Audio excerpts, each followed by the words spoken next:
What the haters talking about?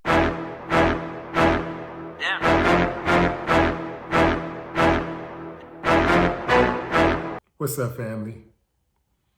If the United States saw what the United States were doing to the United States would invade the United States to liberate the United States from the tyranny of the United States. Agree or disagree? I 100% agree. Here's why. Because that's what the United States does. They look at a country that appears to be treating its people badly, and they turn on the propaganda machine to make that country's leader look bad, so that when they invade that country, they go in there and try to kill that leader. No one would be the wiser. No one would even care, because that's a bad guy. You see what he's done to his people?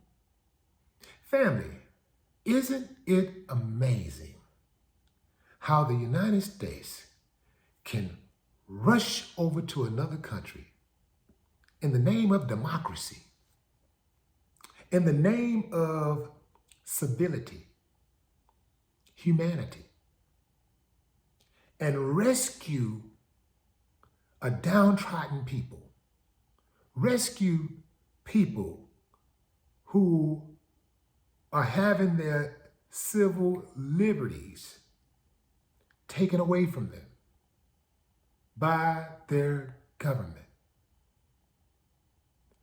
who are slaughtered in the streets by their policemen,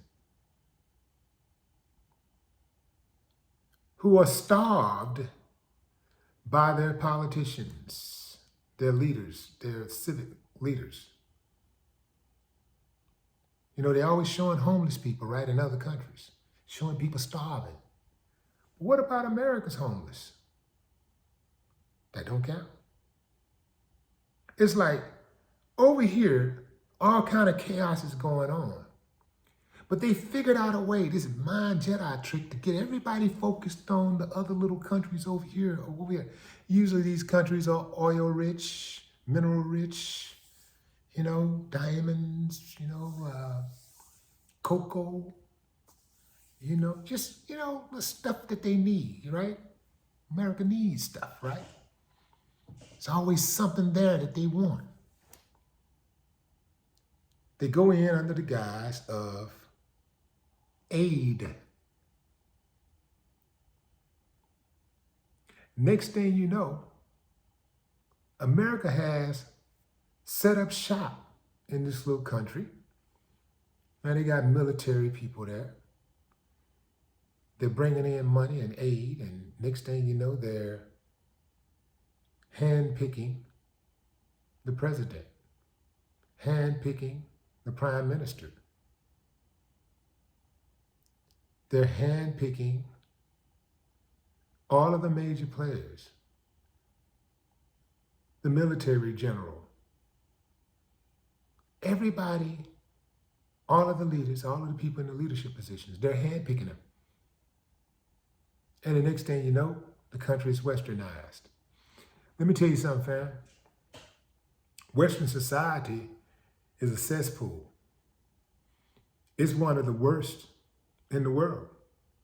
It's an anything goes type of world, type of society. That ain't cool. You gotta have something that you stand for, right? Gotta be some type of boundaries, right? There has to be a limit, right? Somewhere, right? I'm not mad at these countries that have boundaries.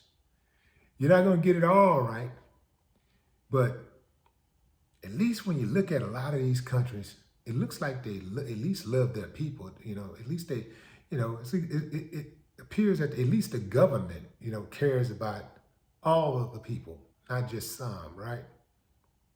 I mean, that's just what I pick up. Maybe I'm wrong. But it just trips me out how all of these years of subjugation,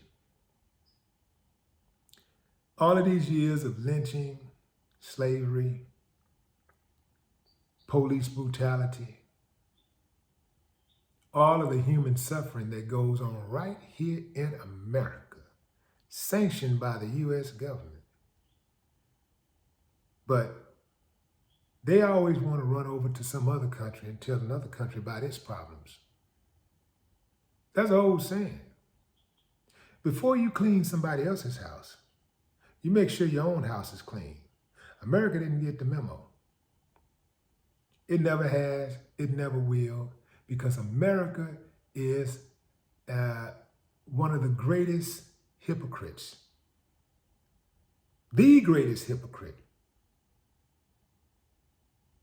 Greatest hypocritical nations ever. Period. Point blank, period.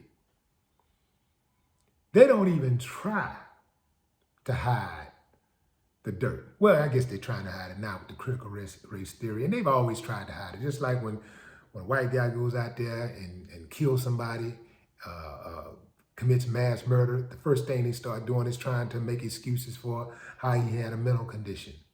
They try to make it seem like he was a lone wolf. This is a rarity. This is an isolated incident. And they try to make it go away as fast as possible. They stop saying his name and everything. You let a black guy go out there and commit mass murder. They in the damn law chambers the same night trying to pass a brand new law. They're gonna clamp down on everything. And then they start treating all black people the same way. Like all black males got to get it because this one guy did something. But when it's a white dude, you know, it's just him and he's out acting by himself and life goes on. Nobody all of a sudden gets afraid of all white guys. Black guy do something, oh, we got to stop him. We got to stop the rest of them because whatever he did is indicative of what they did or what they may do. They're capable of doing it, you know, he did it. It is just the hypocrisy. It's absolutely amazing. And I know some of you sitting there and you got scars on your face and you're mad at me for telling the truth. But the greater question is, why aren't you mad about the reason why I'm saying what I'm saying? Why aren't you mad about the cause? Why aren't you mad at the people who have wronged others? Why aren't you mad at them? Because if they're not doing all of that, if they haven't done all that, I'm not talking about that. I'd be talking about something else. So why aren't you mad about that? I have an idea.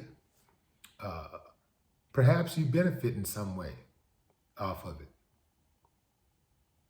Perhaps you benefit from the silence. Or perhaps you're a coward and you're afraid that Master gonna get us. Yeah. Scared something might jump off. Well, I got a news flash for you. Something has already jumped off.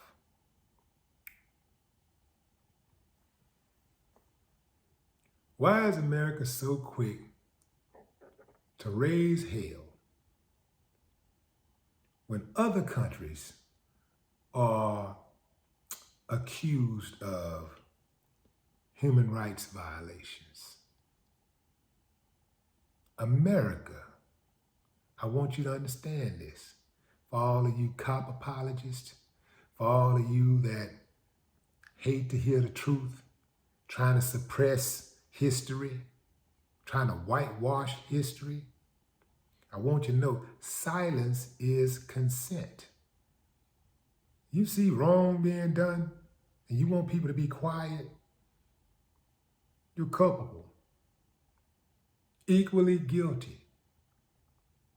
Silence is consent. Now, you don't like it. I know, I got it. But I can't do nothing about the truth. So put that in your pipe and smoke it. No more talk. What the haters talking about? Yeah.